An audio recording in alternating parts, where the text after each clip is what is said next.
बिस्मिल्लाहिर्रहमानिर्रहीम।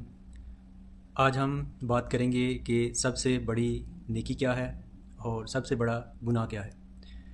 तो जो नेकी है वो डेफ़िनेटली आपको जन्नत में ले जाने वाली है, जहाँ पर चश्मे भी होंगे, खूबसूरत मनाज़र भी होंगे। आप मरी का सफ़र करते हैं, आप कश्मीर का सफ़र करते हैं, गिलगित बल्तिस्तान जाते हैं तो अल्लाह के खूबसूरत मनाज़र देखते हैं, तो हर एक का दिल करता है कि खूबसूरत जगह पर रहना वो पसंद करें। और इसके बरक्स जो गुनाह है वो आपको आग की तरफ ले जाता है। उन्हीं पहाड़ों से लावा भी निकलता है, कोई नहीं चाहता कि वो उस लावे के ऊपर रहना पसंद करे, उस आग के ऊपर रहना पसंद करे। तो आज जो हम बात करेंगे ये सबसे बड़ी नेकी भी है, उसका हासिल करना और उससे बचना, सबसे बड़े गुनाह से बचना भी है।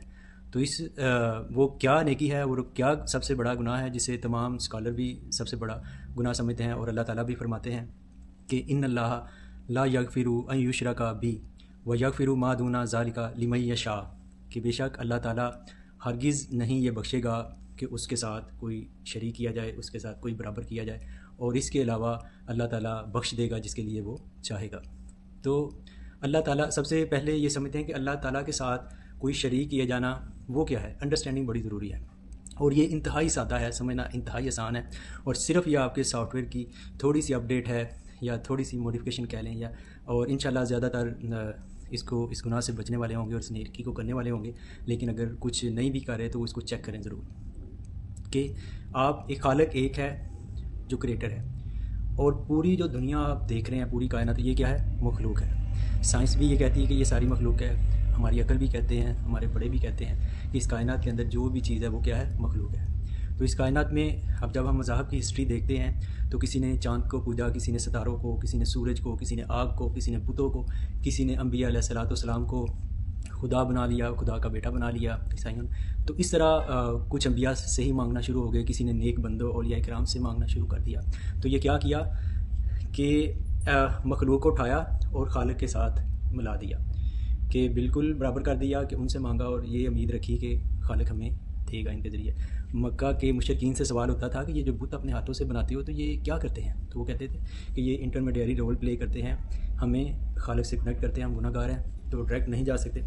तो इस चीज़ को ख़त्म करने के लिए रसूलुल्लाह सल्लल्लाहु अलैहि वसल्लम ने ला इलाहा इल्लल्लाह का कलमा हमें दिया कि सिर्फ़ अल्लाह के सिवा कोई मबूद नहीं। आपने 1.5 भी नहीं करना, 1.50 भी नहीं करना। खालिक क्रिएटर के साथ मखलूक में किसी चीज़ को उठा के बराबर नहीं करनी, और दिल में उसके अपने दिल के तख्त पर नहीं बिठाना कि ये मैं इससे मांगूँ तो ये मेरी मदद फरमाए।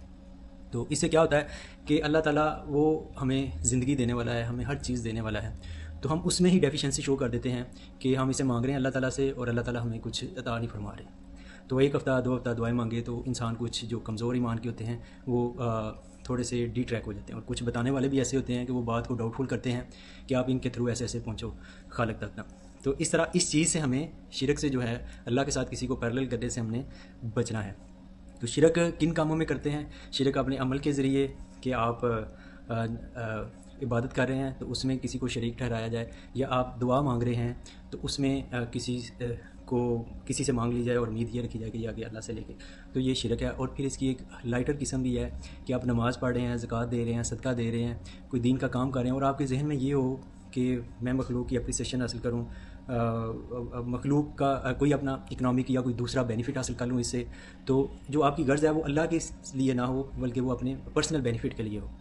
तो इबादत में या रियाकारी की सूरत में ये दोनों किस्म में शिरक में आ जाती हैं। अल्लाह क्या चाहता है? अल्लाह सिंसियर बंदा चाहता है, और सिंसियरिटी इखलास के साथ अल्लाह ताला बंदे को चाहता है कि बंदा फुल सिंसियर हो मेरे साथ, और अपनी इबादत में, अपनी दुआओं में, अपनी मदद के मामलों में सिर्फ मुझे ही पुकारे। तो इसमें हमें बिल्कुल क्लियर होना चाहिए। और जब हम देखते हैं कि कुछ दुआएं हमारी कबूल नहीं होती, तो रसूलुल्लाह सल्लल्लाहु अलैहि वसल्लम ने फरमाया कि दुआएं 3 तरह से हैं कि एक तो जो अल्लाह पूरी कबूल फरमा लेते हैं, दूसरी अल्लाह ताला अपने पास महफूज फरमा लेते हैं, उनका डेफिनेटली अल्लाह आपको अजर देगा, और तीसरी कोई बुरा काम आपसे होने वाला होता है, आपके साथ कोई बुराई वाला मामला होने वाला होता है तो अल्लाह ताला उससे भी आपको महफूज फरमा लेते हैं। तो इब्ने क़य्यम रहमहुल्लाह फरमाते हैं कि मेरी जो दुआ कबूल हो जाती है मैं खुश होता हूँ, लेकिन जो कबूल नहीं होती मैं उससे भी ज़्यादा खुश होता हूँ कि वो अल्लाह के पास हायर एक दर्जे में महफूज हो गई है। तो अल्लाह से बेहतरीन रिवार्ड कौन देने वाला है? जिसकी दुआ ऊपर आसमानों में अल्लाह के पास पड़ी हो। तो इसमें हमें शिरक की हर किस्म से बचना चाहिए, और कुछ लोग डाउटफुल बनाकर चीज़ों को आपको इस तरफ लेकर जाएंगे, और ख़ास तौर पर जब इंसान की दुआ कबूल नहीं होती तो ये एक टेस्ट भी है आपका कि आप खालिस अल्लाह वाले रहते हैं, तौहीद वाले रहते हैं, या आप दूसरी तरफ भागते हैं। تو اللہ دیکھیں کہ اللہ نے ہماری مور دین 95% دعائیں تو آلریڈی قبول کی ہوئی ہیں. ہماری آنکھیں ٹھیک ہے, ہماری زبان چل رہی ہے, ہمارا کھانے پینے کا ہمیں بہترین زندگی اللہ نے عطا فرمائی ہے, ہمیں دوستیاں رشتہ داریاں ناطے دنیا میں بہترین اشرف المخلوقات بنایا ہے. تو یہ کیا ہے؟ یہ اللہ نے آلریڈی ہماری بنا مانگے ہمیں نعمتیں عطا فرمائی. جو 5-10% رہتی ہیں تو وہ آپ کا ٹیسٹ اور ٹرائل ہے. تو کیا ہوتا ہے, انسان ادھر سے مایوس شیطان سے کرتا ہے, کچھ بہکانے والے بہکاتے ہیں, تو اللہ سے ڈی ٹریک کر کے وہ کہتے ہیں کہ انبیاء صلاۃ والسلام سے مانگو, اولیاء کرام سے مانگو, تو یہ اس طرح آپ کو اوپر لے کے جائیں گے. جو بت پرست ہیں وہ بتوں کے ذریعے اوپر جاتے ہیں اس طرح. تو ان چیزوں سے ہم نے بالکل کلیئر ہونا ہے اور کسی کی باتوں میں نہیں آنا ہم نے, کیونکہ یہ ہم نے اپنی جنت خراب کرنی ہے اور دوزخ کی طرف جانا ہے. اور یہ ایک ٹیسٹ ہے. اگر آپ ہماری کوئی دعا قبول نہیں ہو رہی تو یہ ہمارے لیے ایک ٹیسٹ ہے کہ ہم پھر بھی اللہ والے رہتے ہیں یا دوسری طرف بھاگتے ہیں.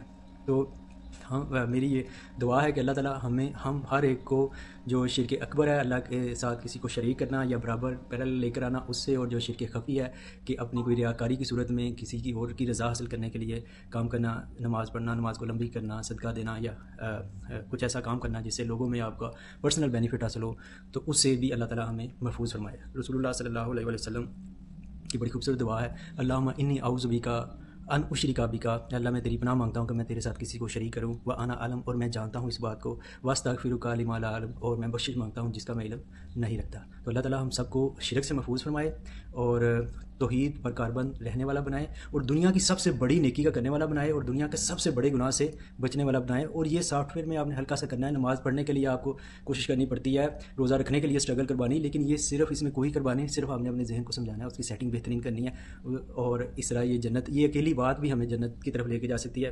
لیکن اگر ہم نے یہ اکیلا گناہ کر لیا تو یہ بھی ہمیں جہنم کی طرف لے کے جا سکتا ہے. تو اس سے بچنا بہت ضروری ہے. تو اللہ تعالیٰ ہم سب کو بچنے کی توفیق عطا فرمائے اور لوگوں کو بھی سمجھانے کی توفیق عطا فرمائے کہ اس نیکی کو کرنے والے بنے, اس گناہ سے بچنے والے بنے. السلام علیکم ورحمۃ اللہ.